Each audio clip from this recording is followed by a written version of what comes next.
It's time for some attitude. Oh my God! You gotta be kidding me! You gotta be kidding me! Featuring two guys who got the attitudes to match. I'm not honest here! Make yourself famous! You're listening to the Bottom Line Podcast with Stevie and the Big Guy. That's a lot of weight. There's 200-300 pounders up there. And it starts now. Welcome to the Bottom Line Podcast. I'm one of your hosts, Steve Bobrowski, along with the fifth member of the Wyatt family, Andrew Barble, or as our introduction said, Stevie and the Big Guy. It's kind of catchy. It is. Yeah, I like it. So this is going to be an Attitude Era podcast. We're going to review all the old pay-per-views and Raws leading up so that you get all the story. And some current news along the way. Some fun segments like Top 5, What Ifs, stuff like that. So yeah, good talking there, Marvel. You did a good job there.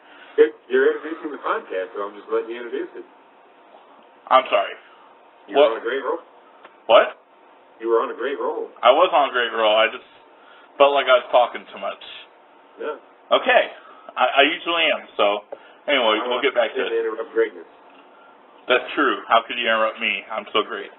I know. So I got into wrestling back when I was a kid. I was a Hulk Hogan kid, obviously.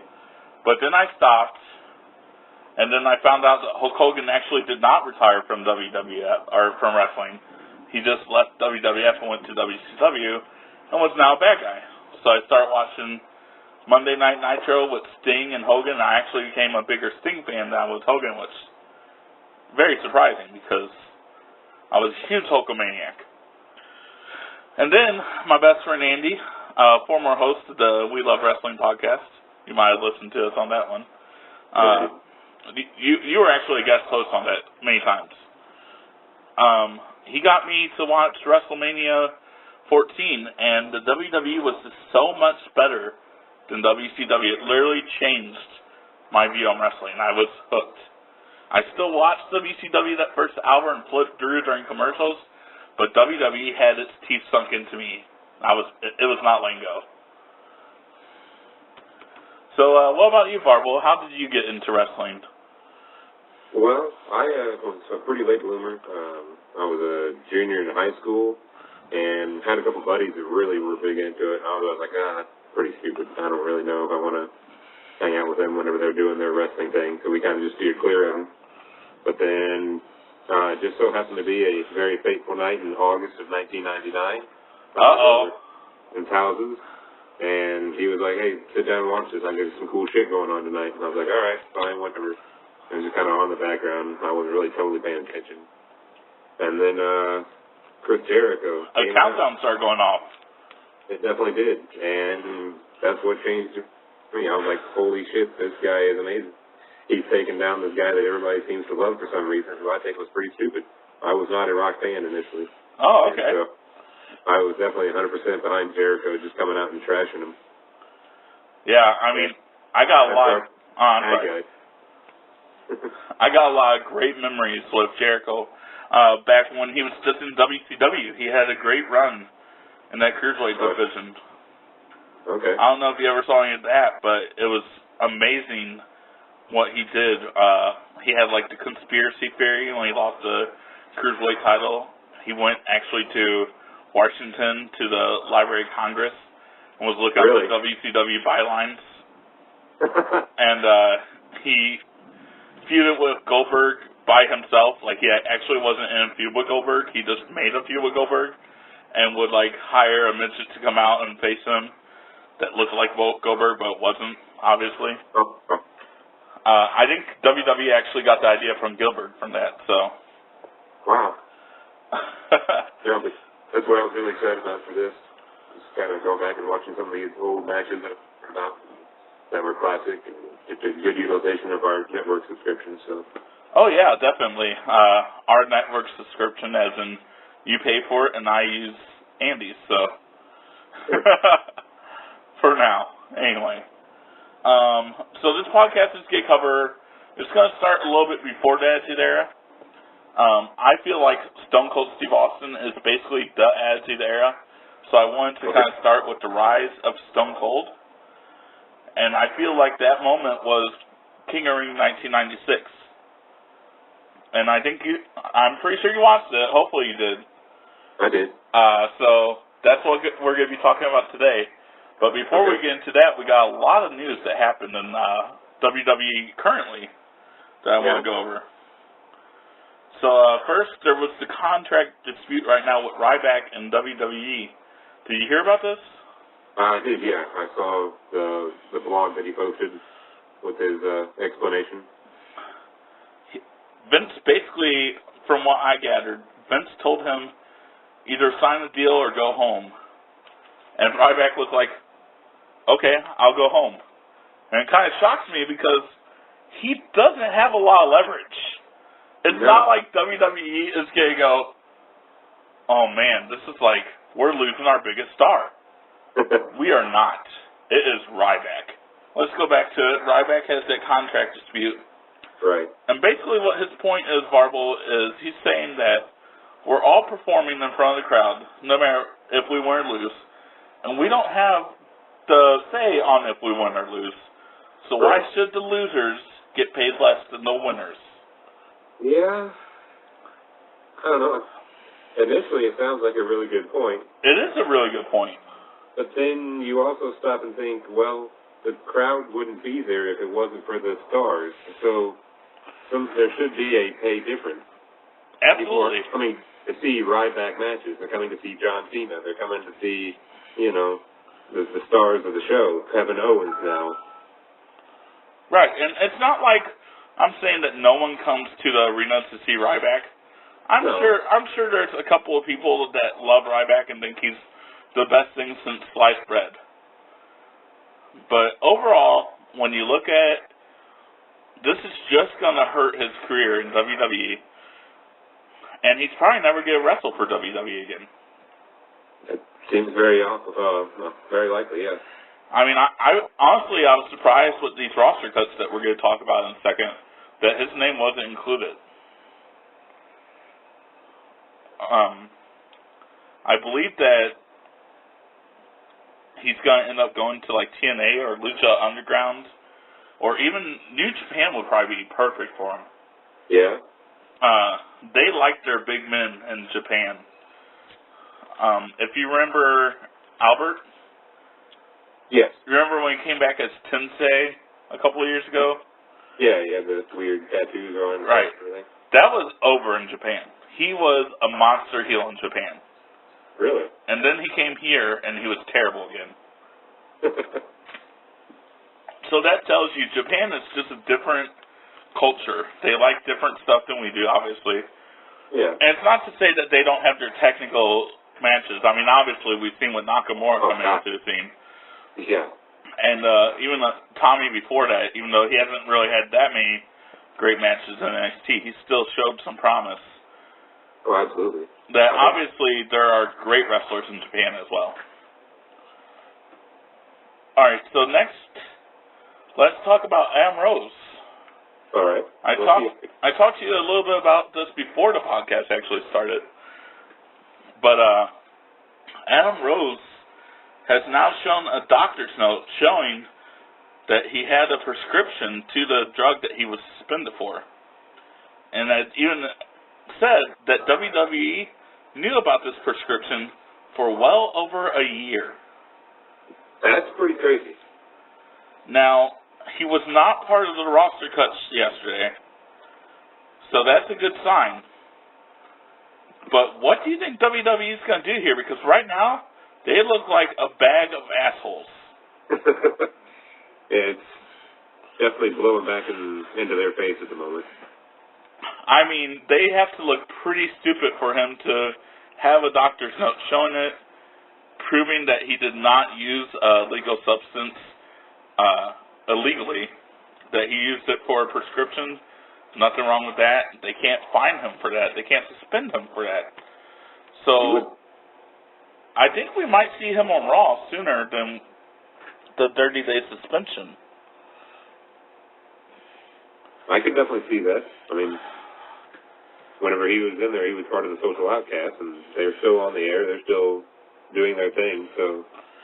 It'll just be funny if they try to, like, sweep this under the rug, and he just shows up on Monday and they don't even mention it. Well, why would they, you know? I mean, well, yeah, they're not going to mention it, but it's going to be funny if he's just there with no explanation as to why he's been gone for the last couple of weeks. All right.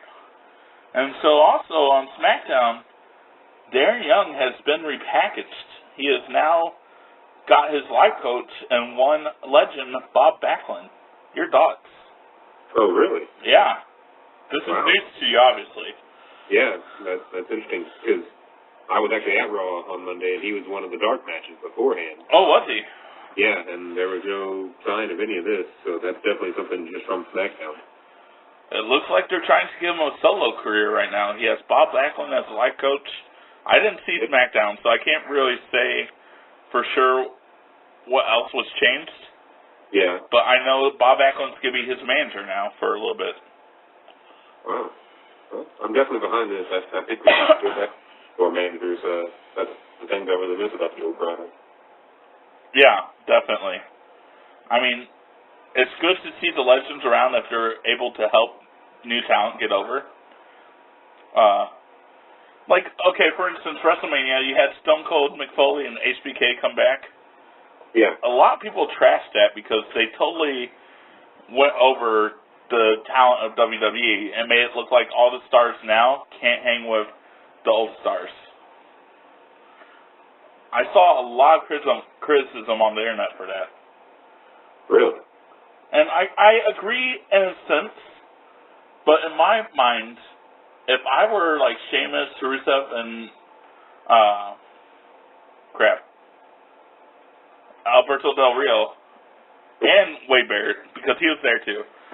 Right. I would be ecstatic to take a Stone Cold Stunner or Sweet Chin Music or Mandible Claw. Like, that would be my dream. That's what they grew up watching.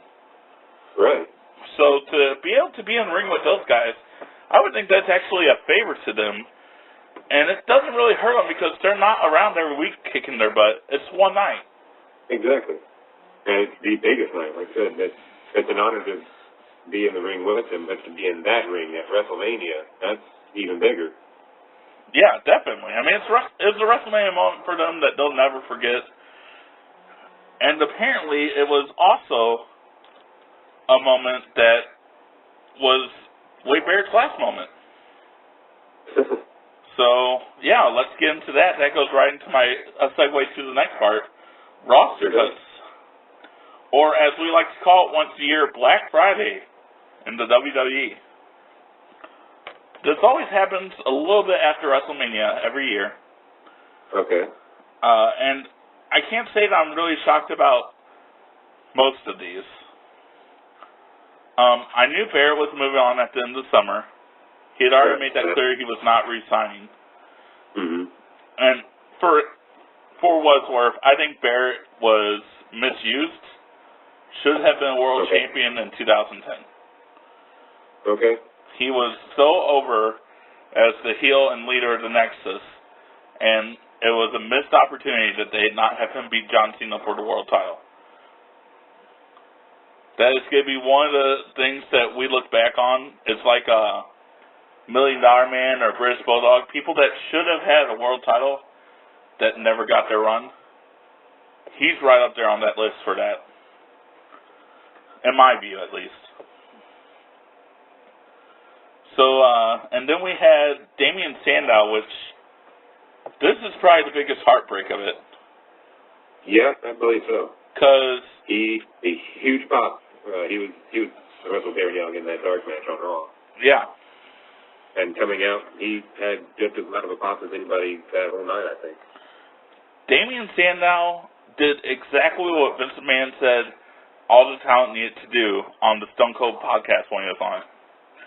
Absolutely. He said that they needed to grab the brass ring and run with it. He said that they needed to take their moment on TV and make it their own. And each and every week, Damian Sandow came out and he won over that crowd. he is probably the most over organic wrestler on that roster. And they did not ever give him that payoff. Exactly. I'm going to say, no matter what they made him do, he went out there and he owned it. He took it. He took full advantage of every opportunity he had. Absolutely. Damien Sandow was probably one of the best talents to be in WWE in the modern era. And he got crap on the entire time. I mean, when he won the briefcase, I was generally excited.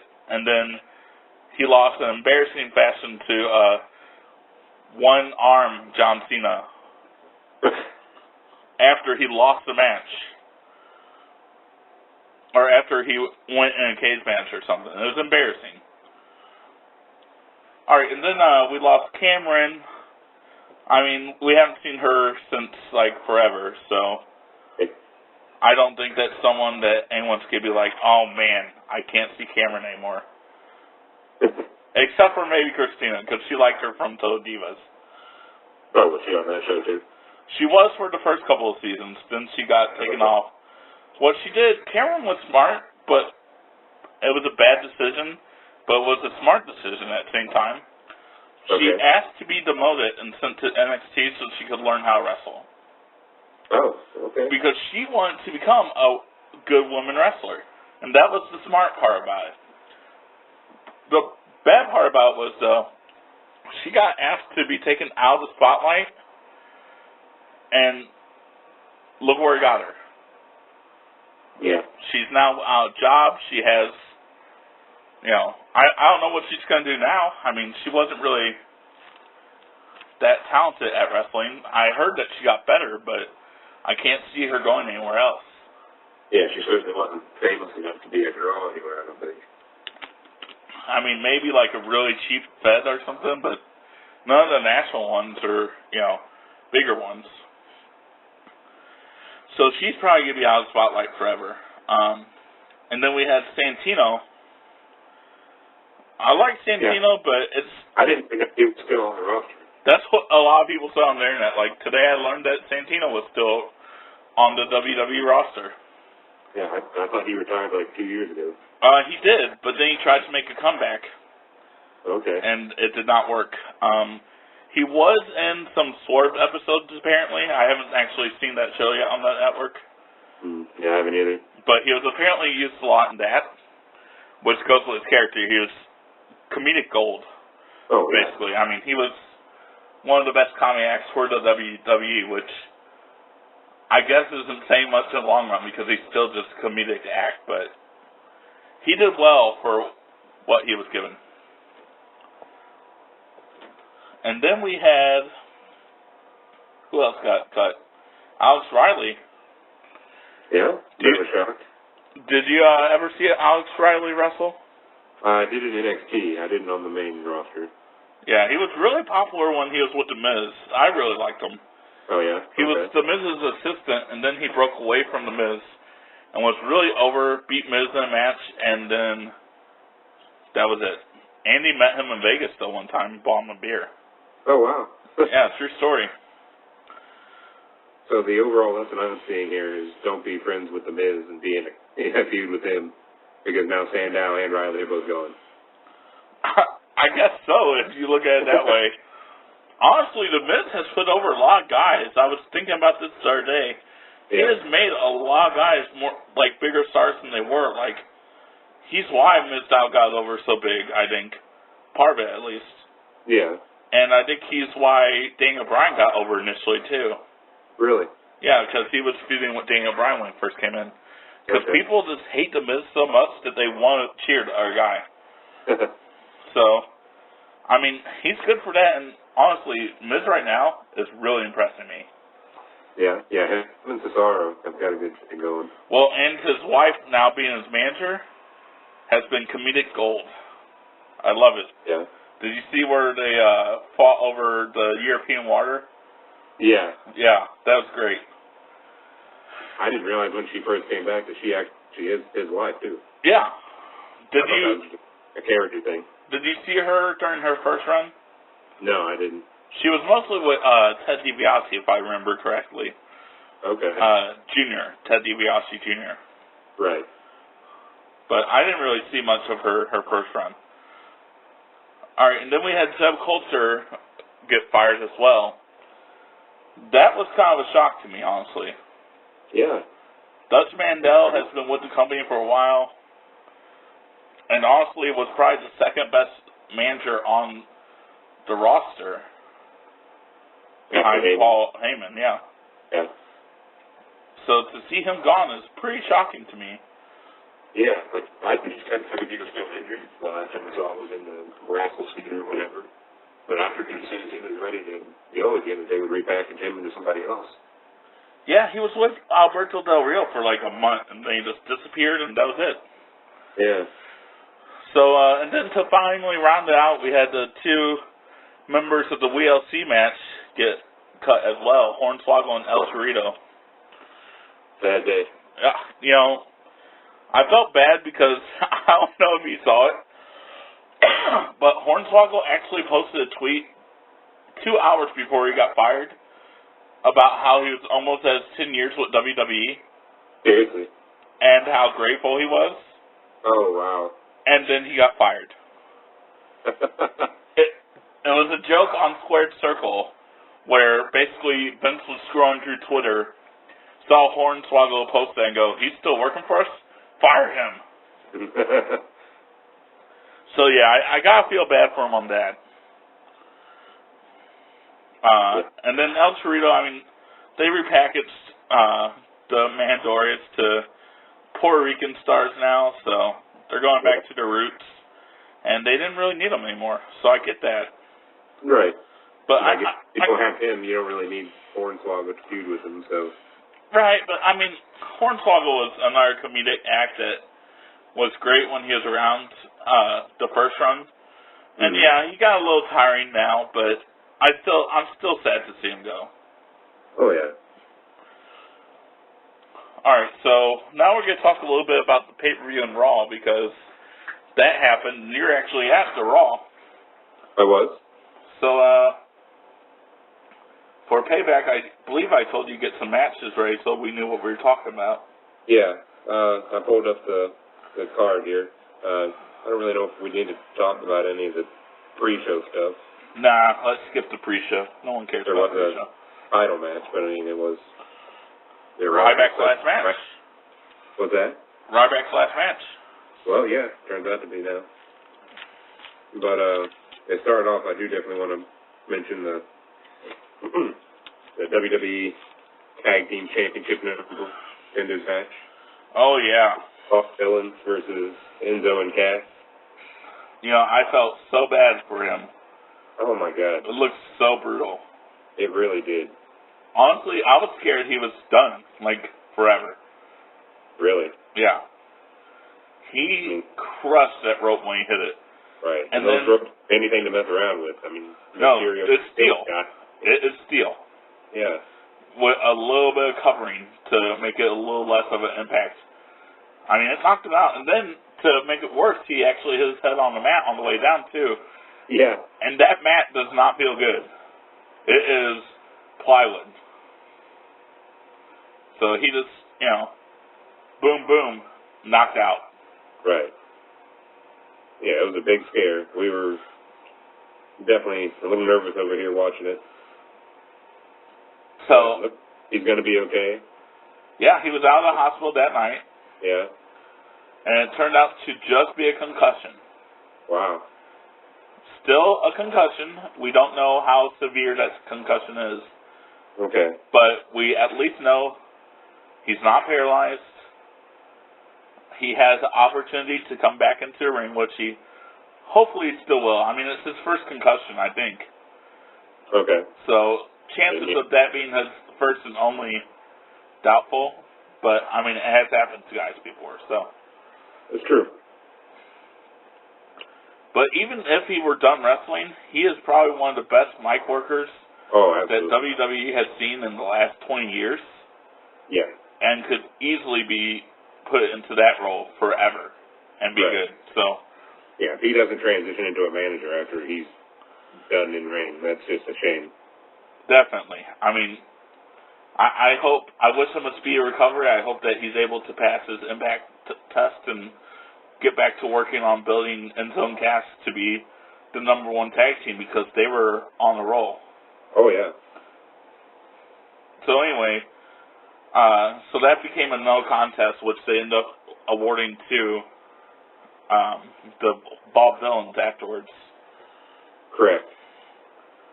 And then came what I thought was the match of the night. Oh, yeah, definitely.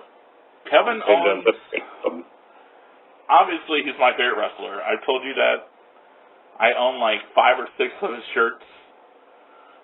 It's stupid how much I love Kevin Owens. He is the best thing on the roster, though. Oh, easily.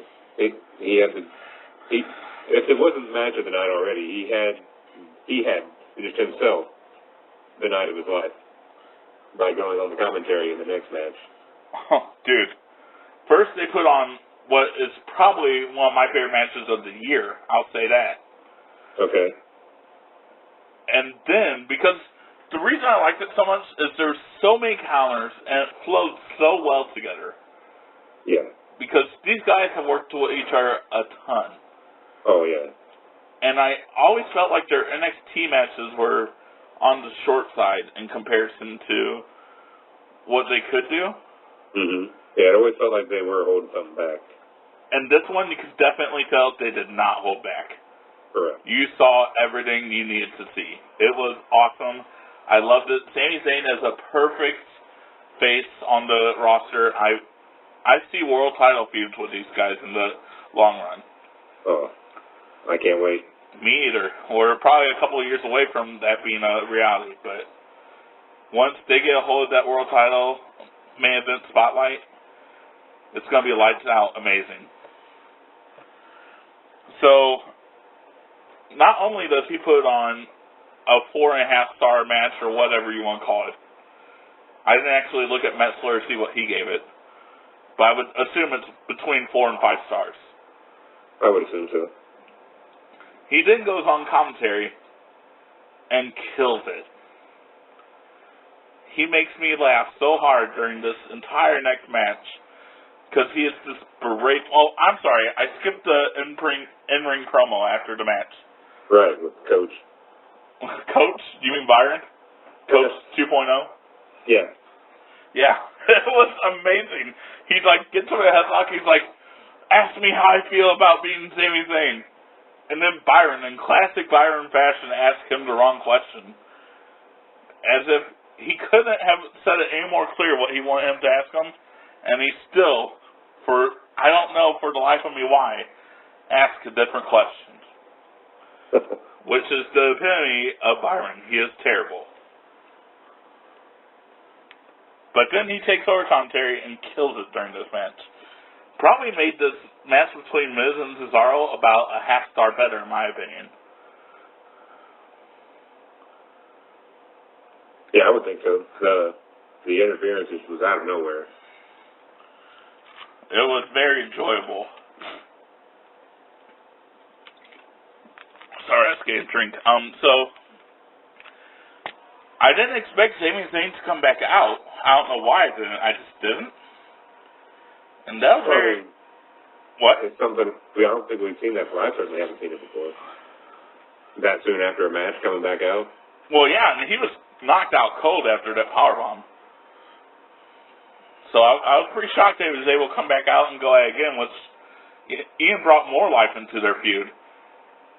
And I loved even more how Kevin Owens kept insisting at Payback and at Raw the next night how they were done fighting. He made it very clear their feud was over. He was done with Sami Zayn, but Sami Zayn just kept coming back for more. He's just a perfect heel, Marvel. Yeah, his mic skills are just great. He really owns that crowd whenever he's on there. I just can't wait until they start giving that main event push. So, what was the next match? The next was Ambrose and Jericho. This was a match that I liked, but I felt like they could have done more. They probably could have, but I think it's some of Jericho's best work since he's been back. That's tough, though. He had some pretty great matches against AJ. He did, but I don't know. I think he fits with Ambrose a lot more. Okay. Yeah, it was definitely a good match. Maybe out of place in the placement of the card. Maybe they should have moved up in our match. Because I was still head over heels on Owens at the time. Even though I love me some Jericho. And Ambrose, for that matter. I was still just gushing over Owens' performance that night. So Ambrose finally got a pay-per-view win. I meant to look back and see how far it was between now and his last pay-per-view win. I can't honestly remember. Official pin win at pay-per-view.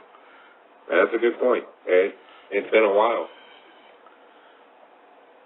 I would have to say like 2014 probably when he was still with the Shield. That's crazy. I don't think he had a single pay-per-view win since he's been broken off the Shield. He had like DQ wins, but never a for sure win, a pin or submission. Right.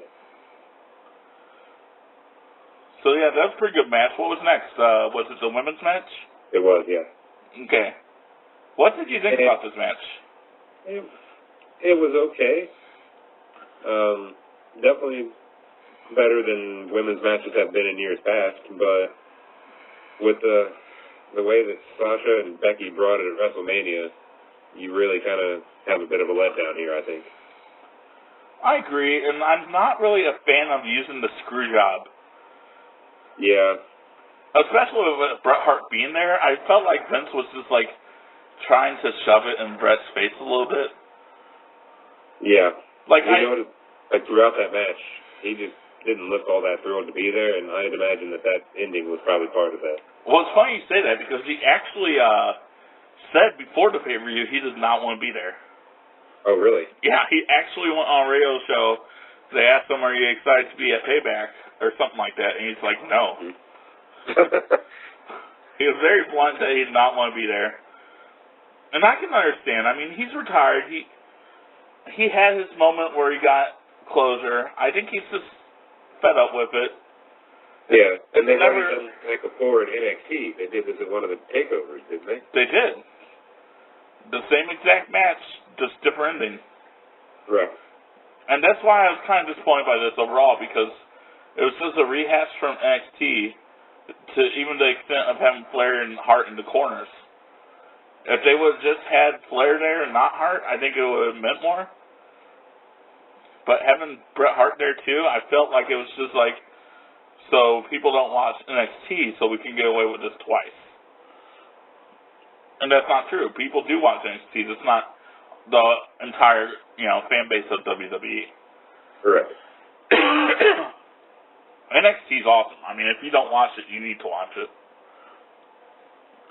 So, I didn't like the screw job. I thought it's been done too many times. It was great whenever he did it to Bret, even though I hated it at the time. It was a smart move now that I can look back on it and know all the details.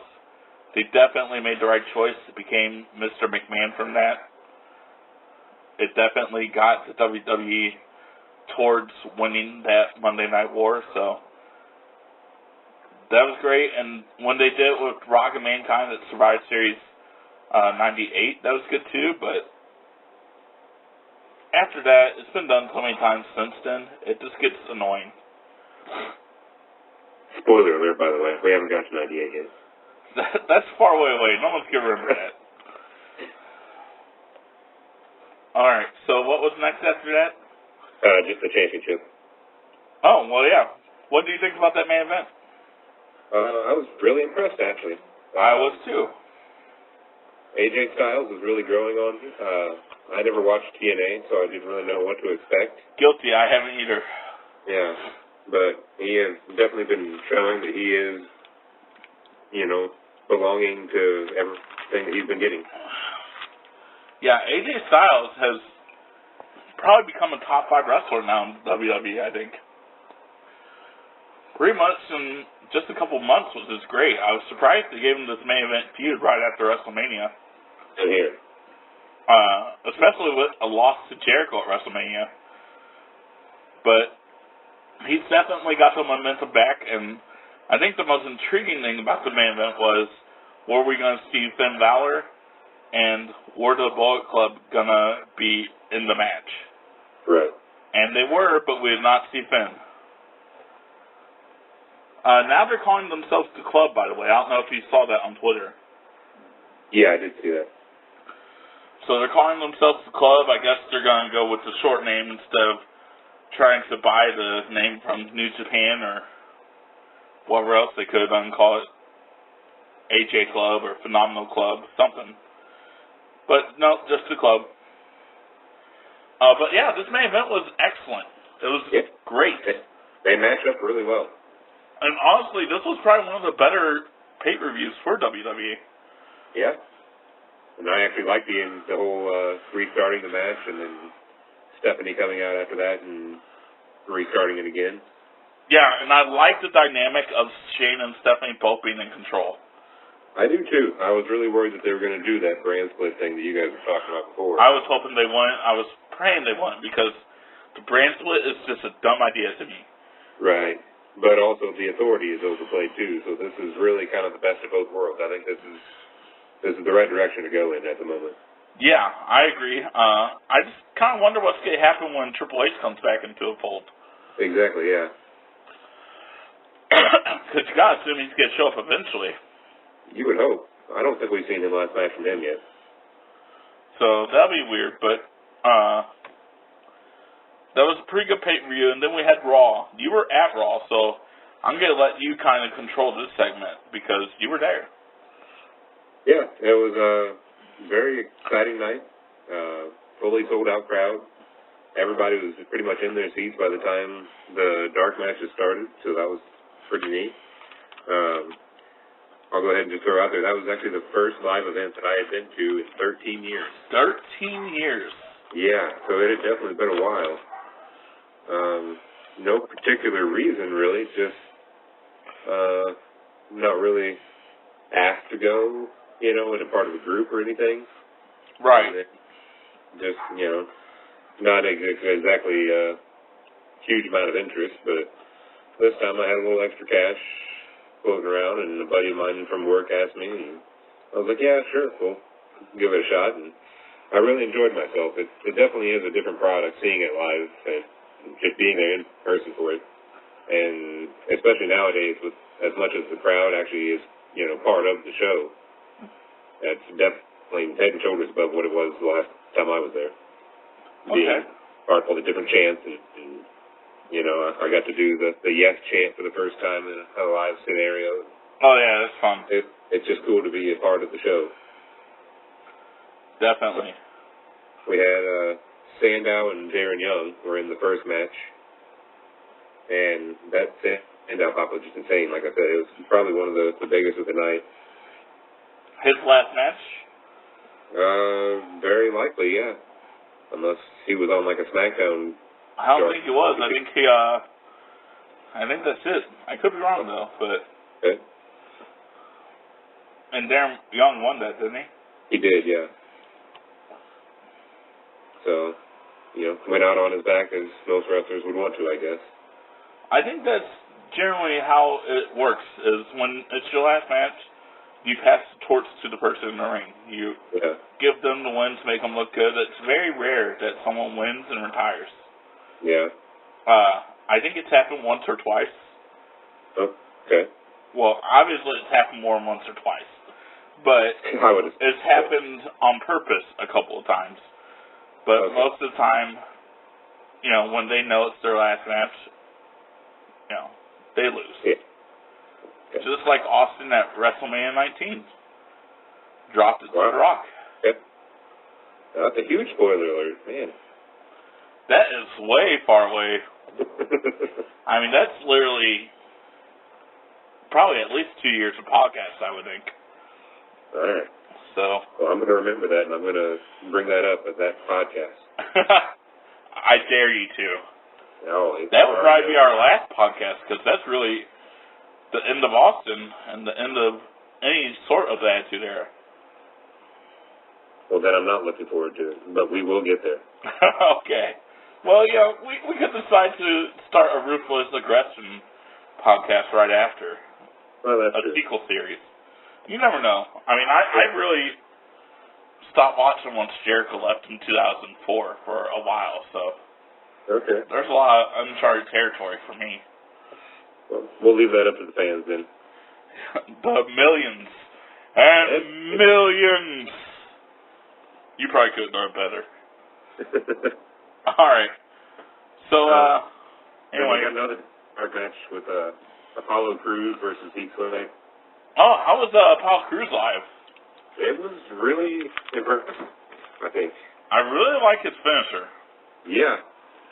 He didn't do the standing moonsault, but he did do the sit-out powerbomb, which is still impressive, too. Right. And, yeah, he controlled the match really well. The other members of the Social Outcasts were down ringside also, and he was thrown out of the ring and kind of, beat down a little bit to get some moves going. But ended up rallying and winning the match. And it was a really good match. I'm of the opinion that Slater is really underrated. I really enjoy his ring work. I'm not sure about his character at any time, and certainly not his mic work, but in ring, he is very solid, I think.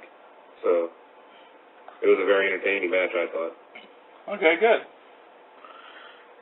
Now, I didn't see those two matches live, but I think the rest are live, right? Right, I believe so.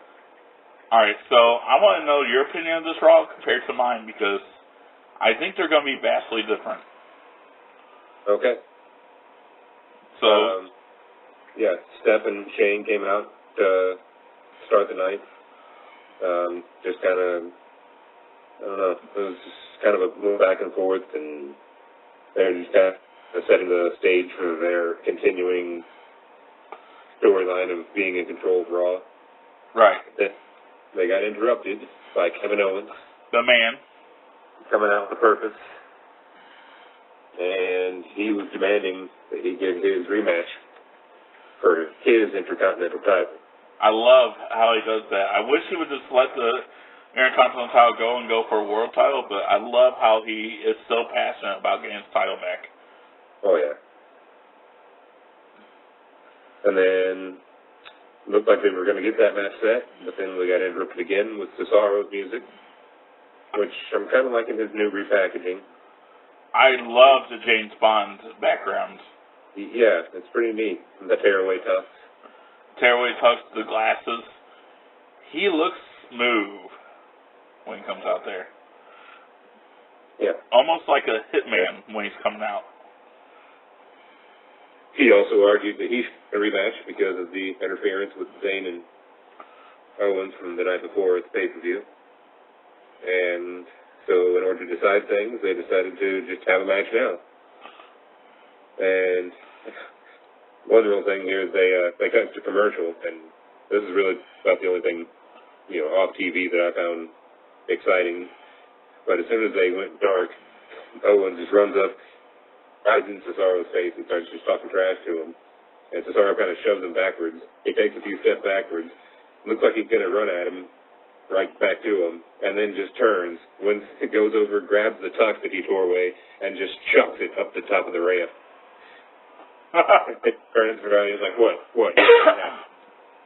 That's awesome. Yeah, it's so funny. He really is just in control of that character, for sure. He's in control of everything when he's out there. He berates the announcers every time he comes out there. Mm-hmm. He controls the presence in the ring. He's honestly a modern day ring general. He knows everything he's doing and how to do it. Yeah. But this match was really good. Incredible match. This was probably my match of the night. Oh, it has to be. I mean, right from the start, and I was cheering for both sides, and it's a big back and forth. Eventually, The Miz comes down, or comes into the ring. He was on commentary, Not sure how that was going. They tapped him a few times with the camera, but not really sure what they were talking about. I haven't watched it on TV back yet. But he comes in, and then Sami Zayn also comes down, clears the ring, and is left in the ring with the title as it goes to commercial break again. And as he's holding up the title, that was some pretty big tears. I'm sure. I mean, Sami Zayn's pretty big right now in that fan base. Is that who was holding up the title? That's what I thought you said. Yeah. Yeah. I think he's going to end up with that Intercontinental title, too. Even though they both don't need it right now. Because their feud is perfect without the Intercontinental title. Oh, yeah, absolutely. But if they feud for it, that's just going to increase the value of that title. Yeah, that's true. It'd be a good way to get it back up there. And then, honestly, I felt like Raw went to shit after this. Yeah, I don't really want to talk about it too much. It slightly was funny for our troop to have a stick as a selfie stick. I did find it very humorous. Yes, our troop is funny, but we haven't seen this Golden Troop tease since January. Right. Get it over with already. Either put them together as a team, or have them have a feud and get it over with. Yeah. This is getting stupid, and the fact that we saw a tag team match with Fandango, Tyler Breeze, R-Truth, and Goldust on Raw after such a great pay-per-view is embarrassing. Yeah. And that's no offense to the wrestlers, even though it sounds really offensive, I'm sure. But the WWE has obviously shown us that they do not care about any four of these wrestlers. I love Goldust. I love Tyler Breeze. I think R-Truth's funny. I don't love him, but I think he's funny. And I don't really like Fandango. I mean, I just don't.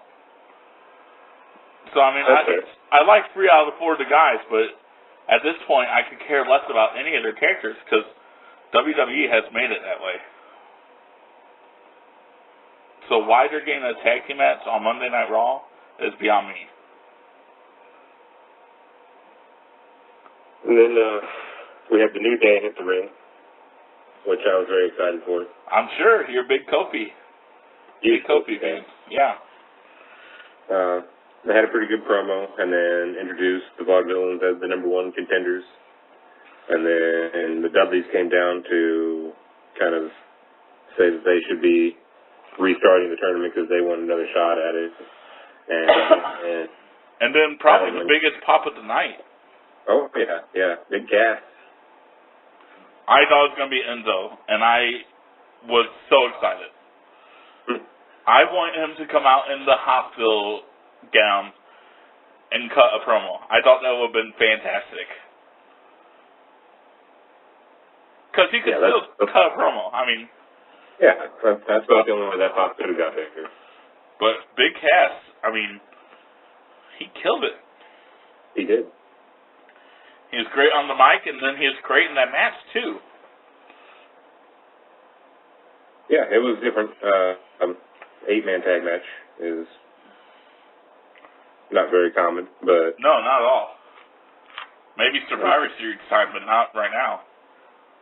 And they really just beat the crap out of Kofi for minutes upon minutes. It was hard to watch. I'm sure. This is the same guy that when Money in Bank happened last year, he actually stood up when Kofi was going for the briefcase. Now, wasn't it the title, actually? Yes. Mm-hmm. Stood up for the title. He thought Kofi was definitely going to win it there. This guy is a believer that one day Kofi Kingston will win the world title. He's got to win that Rumble first and get a shot. He's due. He's had so many Rumble moments. Yeah, they kind of ruined it this year, though. Coming off his elimination. You had to really be looking for it to see it. Yeah. Anyway, continue on with Raw. Yeah, overall, pretty good match. It'll be interesting to see where the tag team division goes from here. Yeah, I mean, it's probably the freshest the tag team division has been. There are so many different tag teams right now. Yeah. They're credible, actually good. And then the next match was Becky Lynch versus Emma. That was a pretty good match. It was. I'm a pretty big fan of Emma's repackaging. As you mentioned earlier, we watch NXT, and she's been doing really good down there with being paired up with Dana Brooke. Yeah, she has been. Yeah. I was really sad when her first call came, and they revealed her as Santino's, kind of mentally challenged cousin, and totally killed any momentum she had. But now she's back, and she's putting on good matches, and she's a heel, and it's fresh, and I love it. Yeah. Then we have the Ambrose Asylum, which was eventually interrupted by Jericho coming out and destroying Mitch. Poor Mitch. His life ended too soon. Or not soon enough. Ouch. So you're pretty excited because Jericho, being the troll that he is, said goodbye WWE before the show. Yeah. My friend Diane said he was not going to be there. So you were pretty bummed out by that, but then he showed up, and all's good still in the world of Marvel. Absolutely. I got to see Jericho, got to see Kofi. I was a happy man. Got to see Kevin Owens. Don't forget about him. Yeah, that's true. And then, segue alert, got to see my first Battle Royale match was. Hey, how about that? It was actually a meaningful one, too. Shout out to the U.S. title. Yeah. I love how they did this here. I love that the League of Nations, even though they just broke up, decided to work together for part of it. Right. And then they had Zack Ryder. I actually was convinced that Zack Ryder was going to win this. A lot of people around me were. I really thought he was going to. I mean, he just had that fast Intercontinental title reign. I thought, well, maybe WWE realized how over he was with the fans still and decided to give him the U.S. title. And then Rusev happened. But I like it. I like that Rusev got a U.S. title shot. I like the one that came down afterwards to celebrate. I'm sure you did. You also got to see Lana live. But did you see her when he won? She just kept saying "crush." Oh no, I couldn't understand what she was saying. Oh, she was doing the fish motion, crush. Oh. She wanted Rusev to crush her. I'm sure. Or maybe she was talking to you. No, she was looking away from our section. Okay. I tried to give you some props. Yeah, thanks. But then we got a Charlotte promo next. Need to see Rick live, but other than that, that was worthless. Well, the one thing I liked about it was they actually used the history of WCW and brought up Lil H. They showed a little video package of it, and I was so happy because that's literally the only thing that could have saved the whole screwjob ending for me, was if they brought up the Lil H fact. Because I love Charles Robinson as Lil H. He was hilarious, comedic, and great at it. Okay. Now, it doesn't work so much when he's heel because he can't be that over rambunctious Ric Flair fanboy like he was in WCW. But it's still fun to see the drawbacks to WCW, which they usually do not do. I mean, that's something that they usually stay away from, if at all possible. Yeah. So that's all I liked about it. We can move on if you don't have anything else. Yeah. And then the only thing left is the main event. The main event was the six-way tag? Correct, yeah. AJ and the Club versus Roman and the Usos. I'm mostly just going to talk about the ending here unless you have something to say about the actual match. Not particularly, just the fact that Roman was getting a lot more cheers than I was expecting going into that. From kids or from actual people? A little bit of both. Mostly Really? kids, but some actual people too. Like, it was the classic AJ Styles, and then they were firing back with Roman Reigns. Like, it was a lot more than I expected. That is shocking because I don't Certainly know. not cool, but I'm sorry, I keep interrupting you. no, it's fine. It wasn't like an equal, by any means, but still a lot more than I thought there was going to be. Yeah, it's shocking because I didn't really think there's that many Roman Reigns fans at all. I mean, other than like people that maybe watch 5 minutes a week, Yeah. get the highlights, and they're like, oh man, he's good. Obviously, they're going to think that because that's probably what the 5 minutes were about. Right. But other than that, I just saw a couple kids, and that's it. But maybe he has a bigger fan base than I know. Maybe it's just the internet fans that hate him. It could be, and maybe it also is growing too. I mean, he's had some pretty good matches. It's not like we can just say it's always the other guy that's carrying him. That's true. Obviously, AJ Styles is going to put on a good match, but it takes two to dance. And that's how they do it in a wrestling ring. Yeah. So, there's that. But at the same time, you can say there's definitely people that can make a good match out of anyone. I think like Shawn Michaels or Daniel Bryan were definitely two of those instances. It didn't matter who they fought up against. It was going to be a good match. But at the end of it, we had kind of a heel moment for Roman. It Yeah. makes sense, but at the same time, it's family, so they could easily extrude it as just a face protective family. That's true. But, yeah, even the Usos, the initial chair shot, it seems like they might be heading towards the heel turn also. I love this. I thought it was a great build for the feud.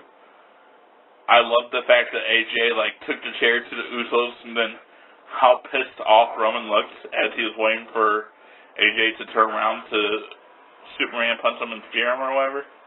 Mm-hmm. He looked furious. It was brilliant. So props to Roman for making me look like, or feel like AJ was going to die during that moment. Because legitimately, he looked like he was going to rip AJ's head off. And yeah, it's a solid way to build up this feud. Yeah. And then, like I said, I didn't actually see the broadcast. Did you see the table break? I did. Okay, I didn't know if they had that on camera still or not. Yes, they did.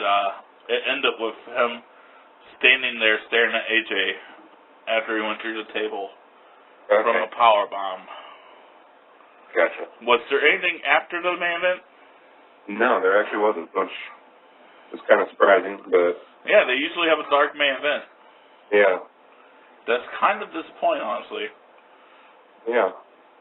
But no, they left, and then it was another probably 3 or 4 minutes while the refs helped AJ to his feet, and then they played his music as he left, and then the lights came up, and Wow. So you guys got superstars in Raw, and then it was done. Yeah. Okay. So did you have a good time? I did. Good. I bought a black sheep mask. I saw that. It looked creepy as hell when I saw it on Facebook. I showed Christina, and she went, no, no, no. It was great. Yeah. So now we're going to talk about what we're usually going to be talking about every week. This show isn't usually going to be over an hour long. It is today, but usually we're going to be towards 30, 40 minutes, depending on the content. But we just had so much to get through today. So with that said, we have the 1996 King of the Ring.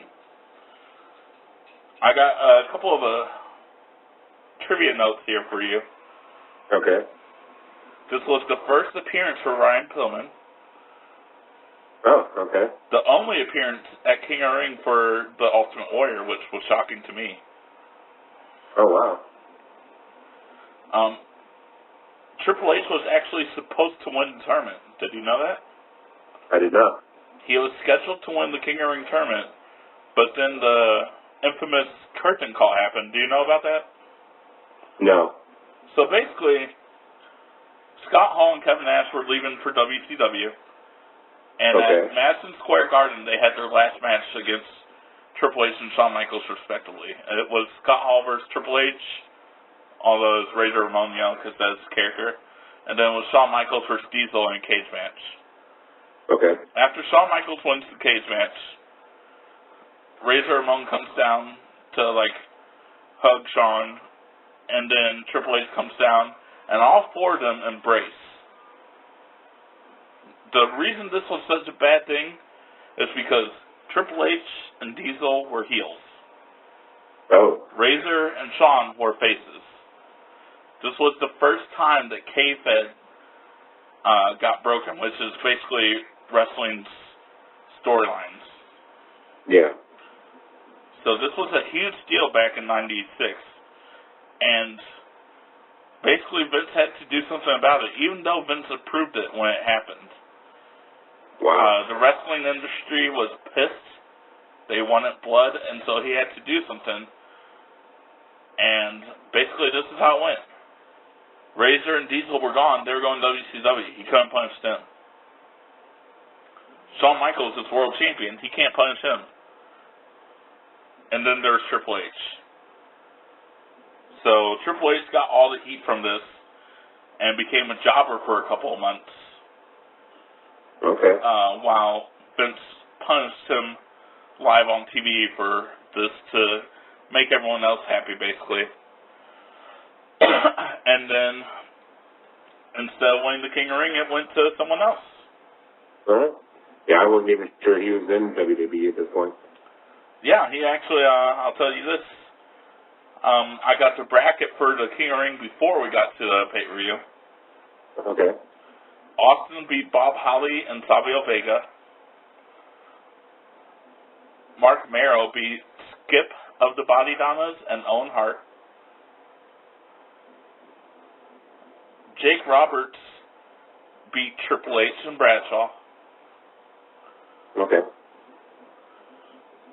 Goldust and Warrior fought, but they had a double countout, and so that gave a bye to Bader when he beat Ahmed Johnson. So that's how we got to this Final Four tournament. Alright, so I believe that you had some questions you want to ask me before we got into this pay-per-view. Yeah, I was kind of curious. A lot of the things I've been hearing about this era, especially so we're jumping in, was that Bret Hart was kind of a big deal, but I was kind of surprised to not see him at all. What was he doing? Okay, so basically, just to give you a little run around here, what he was doing, he had the world title, and Shawn Michaels won the Royal Rumble for the second time in a row, and got the WrestleMania title shot, which turned into an Iron Man match. I'm sure you heard about this. I have, yeah. And they fought for the WWE title. Shawn Michaels won the title, and then Bret Hart kind of took a hiatus from the company. I don't really remember I read this book, I remember what it was at the time, but I don't remember right now why he took a hiatus. I think he just needed a break, heal up from some, ongoing injuries and stuff. Okay. He did wrestle a little bit overseas for them during this time, but he was not on TV from pretty much April until October. Oh, wow, okay. I think they're also working on a contract with him at this time, because his contract was set to expire. So that's where Bret Hart was. He was the top of WWE for 2 years straight and worked every day of it. So he, I think, was just worn out, needed a little bit of a breather, and did, I think, some live events overseas, and then took some time off. Okay. And then the only other thing I heard about was just something you mentioned already. It's how we got to where we were on the King of the Ring. So. Okay, yeah. That Goldust and Warrior countout. Jerry the King Lawler tried to hit Warrior with the director's chair from Goldust. Mm-hmm. And that's what started their feud for this card. Okay. I don't really remember any of the other Goldust gave Ahmed Johnson mouth to mouth, after his match against Vader, and that's what caused that feud. Okay. Because Goldust is a heel because he's homosexual at this time. That's basically how WWE works. He's different, so he's a heel. Okay. Even though he wasn't actually homosexual. It was homosexual tendencies is what I should have said.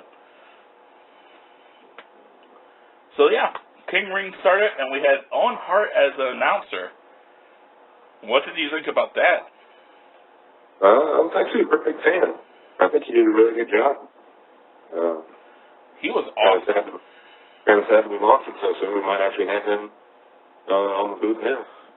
Maybe, although he was, whenever he died, he was working on retiring. He was working on saving enough money so that he could retire early and spend time with his family. So I don't think we would have saw him as an announcer.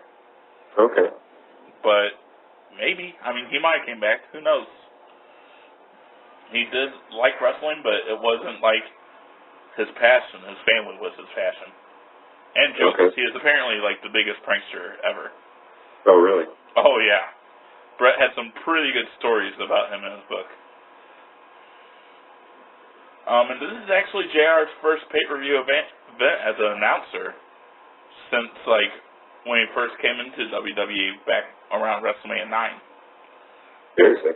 Yeah, he was pretty much shunned to his own, like, hotline, and I think he was an announcer on one of the B shows, like Superstars or whatever else they had at the time. But he wasn't on Raw or any of the pay-per-views until King of Ring 96. Wow. Okay. So this was another sign that was started to Attitude Era because JR is the voice of the Attitude Era. No doubt about that. As you heard in our fabulous introduction that Andy Ihaza made. Yeah. Couple of 300-pounders there. He got a kick out of putting that in there. Anyway, so our first match is Stone Cold versus Mark Merrill. And honestly, every time I see this match, it reminds me of how good Austin was before he broke his neck. Did you see how much more agile he was in this match than what you have seen? Yeah, absolutely. His selling is top 5. His athletic ability is way higher than it was when he was champ in 98. He is pretty much one of the best wrestlers on the roster already coming in January. And based on leading up to his pay-per-view, if I were, just watching Raw, I would have thought that the finals would have been Vader versus Mark Merrill. Just pointing that out. Really? Okay. Because Austin had just got a feud with Savio Vega where he lost a lot. I mean, he pretty much lost every match against Savio Vega during their feud. And Jake Roberts was, Yeah, the comeback. But he was, older and not as talented as the other people in the ring. Plus, I mean, Vader, come on. He was a monster at this time. And, of course, you got to see young Sable. How about that? Yeah, that was weird. Looks a little bit different, but, boy, is it nice looking at her. So, Austin just takes a beating during this match. Yes, but, he does. Funny story. Right before he won with the stunner, he hit his old WCW finisher, the stun gun. Oh, really? That's the move where it looked like it was a pile driver and then a power bomb, but then he went backwards and hit his neck on the rope. Yeah. Yeah, that's the stun gun. Whenever he plops them into the rope on their neck, that was his finisher in WCW. Okay. So I thought that was pretty cool that he used that as his setup here. I gave the match 3.5 stars. I didn't know if we were doing ratings, but I really liked this match, and I wanted to give it a rating. Okay. Yeah, I wasn't sure if we were either, but... well, that's up to you. We can do stars, or we can just talk about it. I think it's better just to talk about it, but we can do stars. Okay, good. Yeah. No, I'm glad you're talking. Alright. Yeah, I really like this match. Mark Merrill was on top of his game when he came into WWE. I don't know if you knew who he was before. He was Johnny B. Bad. I did not know. He was a very terrible gimmick in WCW. But, you know, as you can see, a very talented wrestler. Yeah, and they mentioned he was an undefeated streak. Yeah, he was undefeated until this match where Stone Cold hit a very amateur-looking Stone Cold Stunner. Yeah.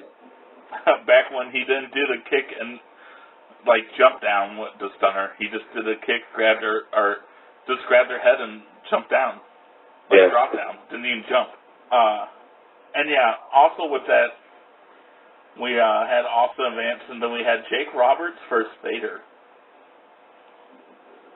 And there wasn't much to this match, Marvel.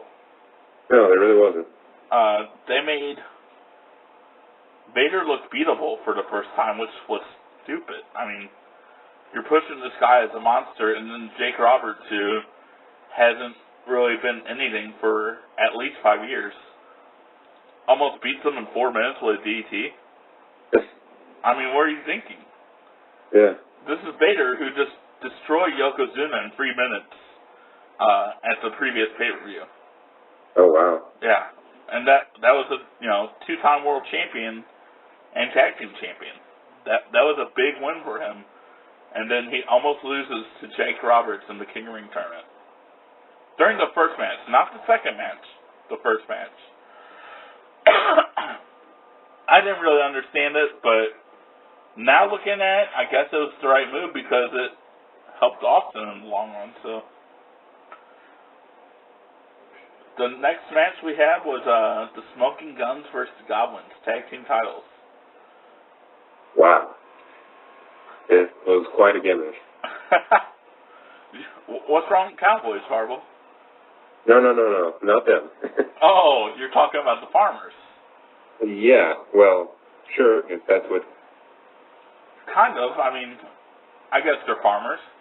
Basically, everyone in the WWE during this time, most of the gimmicks from like 94 to 96 were jobs. They had Duke the Dumpster Drazi. He was a garbage man. And they had Repo Man. He was, you know, guy who repossessed vehicles and stuff. They just had a whole bunch of gimmicks that were based on real life jobs. That was all the work that they did during 94, 96. So if you weren't a predetermined star before this, you were stuck with a stupid job gimmick. Wow. Quit texting while we're in a podcast. Come on, have some sense. I saw that. No, you didn't. Oh, I was wondering if you were going to respond to that. So yeah, we had a terrible promo backstage before this match. Sunny basically said the same 5 things over and over again. I did like her outfit though. Yeah. Weren't a fan? I don't know, the whole side gimmick was kind of weird too. The side gimmick, what do you mean? Where she was with them, but then she's with the guns now. Oh, she was basically a gold digger. That was her gimmick. Oh, okay. She always hovered around the tag team or intercontinental title, and she basically just was manager of whoever the champions were. And she would just randomly screw over her old tag teams to make her new team champions and reveal that she's on their side now. That was basically her gimmick during 95 and 96. Okay. And yeah, she, I didn't even know about this, but the Body Donna's replacement manager for her, obviously a guy, I don't know if you saw it. I was wondering what that was. That was Jimmy Smothers. He was a friend of Skip of the Body Donnas in real life, dressed as Sunny. and what was probably the worst gimmick ever. It lasted a month and then disappeared. I had to look this up because I never knew about it. So this tag team match was okay. It wasn't great. It was just average. And then we had, like, the worst match of the night. Yeah. Ultimate Warrior versus Jerry the King Lawler was garbage. Just like all of the Warriors. So anyway, what I was saying is, Ultimate Warrior's matches in '96 were terrible. He should not have came back. They were all within 4 or 5 minutes. Which, don't get me wrong, Ultimate Warrior was never a ring technician. Yeah. But these were a shell of what he was when he was over. And I don't really know what they were doing with this. Because, like, they brought back Jake the Snake Roberts and Warrior during this time. And I didn't really get it because at the same time, they're making fun of WCW for having all these old guys. And then they're bringing back old guys. Which they're making fun of WCW a lot around this time on Raw. Okay. In fact, a lot of Raws in the early '96 ended a segment where they were making fun of Ted Turner and WCW. That was the main event, was in a backstage skit that was pre-taped. Wow. Yep. Vince McMahon was very bitter in '96. Anyway, so then we had Undertaker versus Mankind, their first matchup. This was entertaining. Very entertaining. Mankind in '96 is creepy as hell. Yeah, what's with that theme music? I was expecting the car crash and the dun. Well, that's Mick Foley once he becomes like funny Mankind. And like a hardcore legend Mankind. This is still very early Mankind. He's still brand new. He just came in right after WrestleMania. Oh, really? This is actually only I think it's his first pay-per-view match. Okay, wow.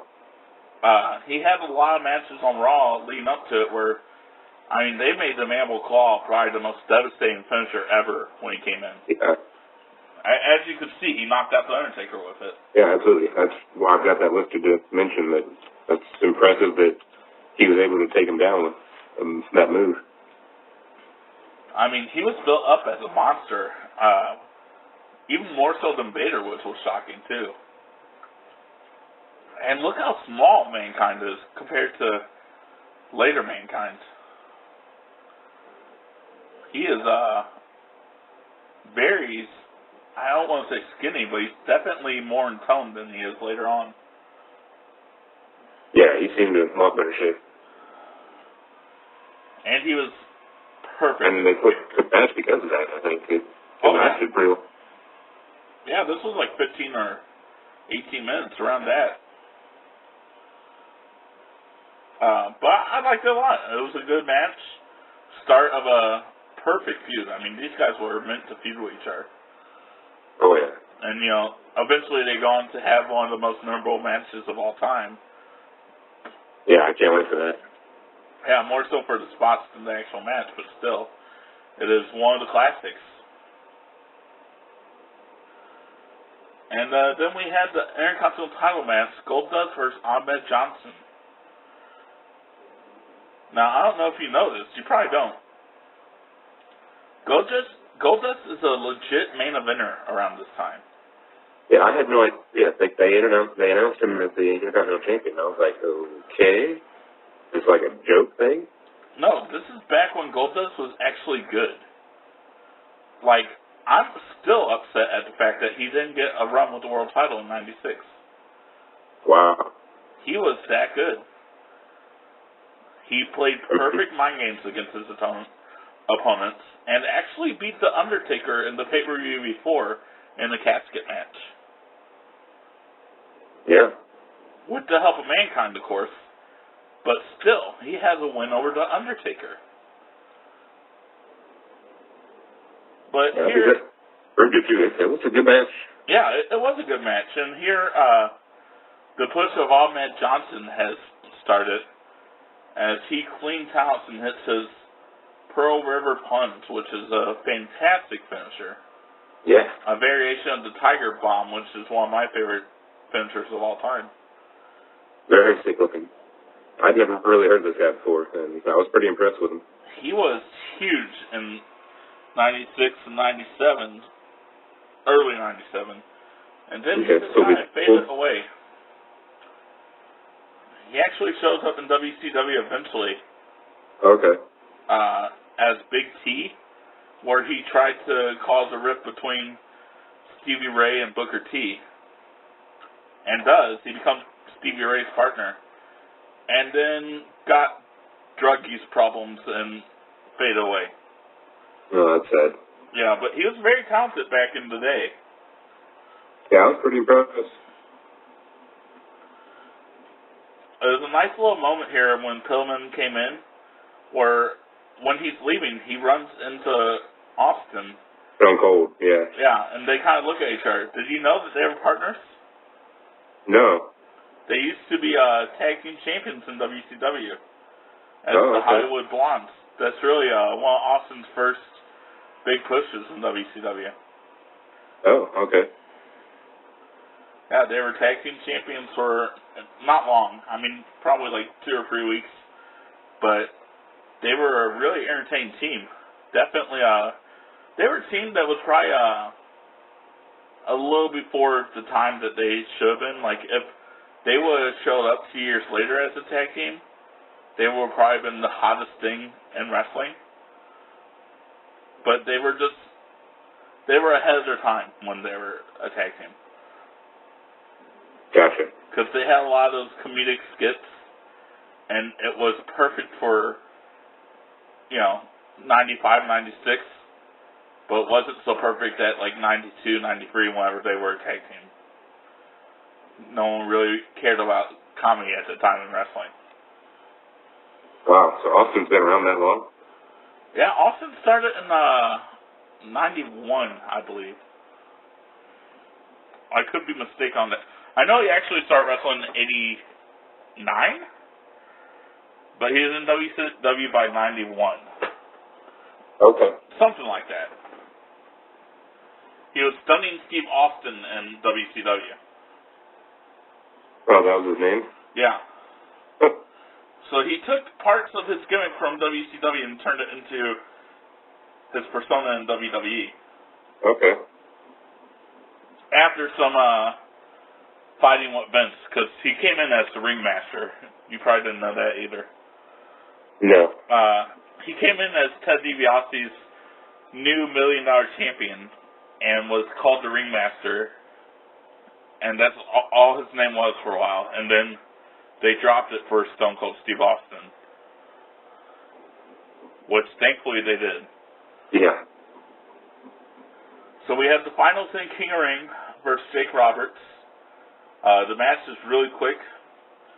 It seemed like they just kind of ran out of time, and they're like, okay, guys, you have 3 minutes. Go. Yeah, I would think maybe Jake really was hurt or something. They had to end it earlier. Well, Austin actually went to the hospital that night. I think Jake did too, actually. They both were legitimately hurt for this match. Wow. But 3 minutes for a King of Ring final, I mean, come on. Yeah.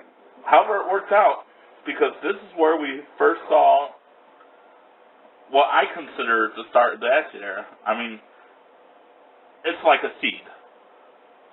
This is what plants the seed that eventually grows into the Attitude Era.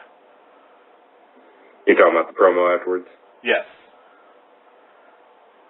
I don't care about what John 3:16 says. Austin 3:16 says, I just whooped your ass. And the star was created. The crowd was definitely into him. Oh, he killed it with that. I mean, and it's funny how that worked because he didn't know what Jake Roberts said, so he goes up to Michael Hayes and he says, hey, what did Jake say in his last promo before our match? So he told him, he talked about John 3:16. And that's how the promo happened. Really? He's like, okay, John 3:16, got it. And it just came off his tongue, and as soon as it happens, boom, star. So this is really... I realized it. This is more I where... thought it was... Keep doing that. Go ahead. No, I didn't realize that story. I thought it was all planned out, that they'd already written that promo. Nope, they just told him to give a simple promo, and this is what he came up with. And it's interesting because he mentions Bulldog and HBK as if he's going to challenge for the title right away. I don't know what happens during the Raws. I've seen all the pay-per-views, so he does not. Okay. But we'll see, because we're going to be watching them. Next week we're going to have probably 2 Raws. Do you want to do 2 Raws next week? Yeah, that's fine. Yeah, they're 45 minutes each on the network, so it shouldn't be too much. Yeah, it should be fine. But then we had our main event. It was Shawn Michaels versus Bulldog. You told me that you had not really seen Bulldog wrestle before. I have not. I'm pretty sure this is the first time I have seen that. And I was very impressed with him. Yeah. He was an incredible wrestler. Probably one of the most underappreciated wrestlers. I mean, he definitely deserved a world title run, in my view. He obviously didn't win this match. I just gave that away. But did you go back and watch the Bret Hart match like I told you to? I did. And okay, so I gotta hear about this. I was really blown away. That is a 5-star match indeed. Now get ready for this. Okay. British Bulldog is drugged out of his mind during that match. Are you kidding me? Brett had to carry him during that whole match. Oh my God. He is doped out of his mind. They rehearsed this match before it happened, and Bulldog gets into the ring, and he's so nervous and doped that he tells Brett, "I don't remember anything that I'm supposed to do." Oh my God. And that's how much of a professional Bret Hart is, that he still puts a 5-star match with Bulldog. That is sick, dude. Yeah. I was waiting to drop that knowledge on you. It's definitely in his novel. I read about it and I was shocked too. And that's not to take away from Bulldog, because obviously it takes 2 to tango, like I said earlier, and he's fantastic during that match as well. Yeah, I had no idea. I literally am legit surprised right now.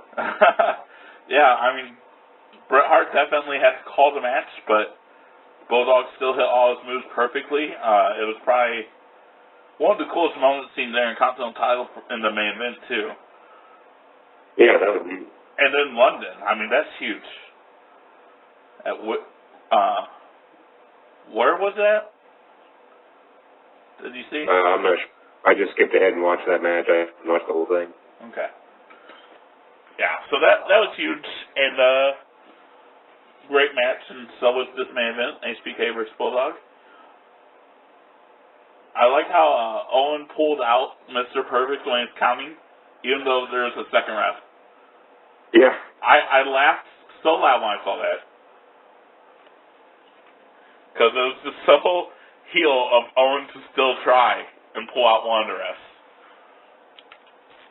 I can't believe to tell you this, but we're at 1 hour and 35 minutes on this podcast. Dang. Granted, I got to cut about 10 minutes of it from lost calls and whatnot, but this was a long podcast. It was. Like you said, you knew it was going to be coming in. But yeah, we had a lot to talk about. Now next week we'll probably have a very short podcast. But I'm excited with what we brought to the table. yeah, I think it's going to be a fun little run here. Oh yeah, definitely. So next week we got 2 Raws for you. And probably something else, like maybe a wrestling history with Steve Bobrowski or something. Who knows? Okay. We'll discuss it later, though. All right. So thank you for joining me today, Marvel. Yes. Stevie and the Big Guy are signing out right now, and that's the bottom line. Thank you for listening, and make sure to tune in next time to the Bottom Line Podcast with Stevie and the Big Guy.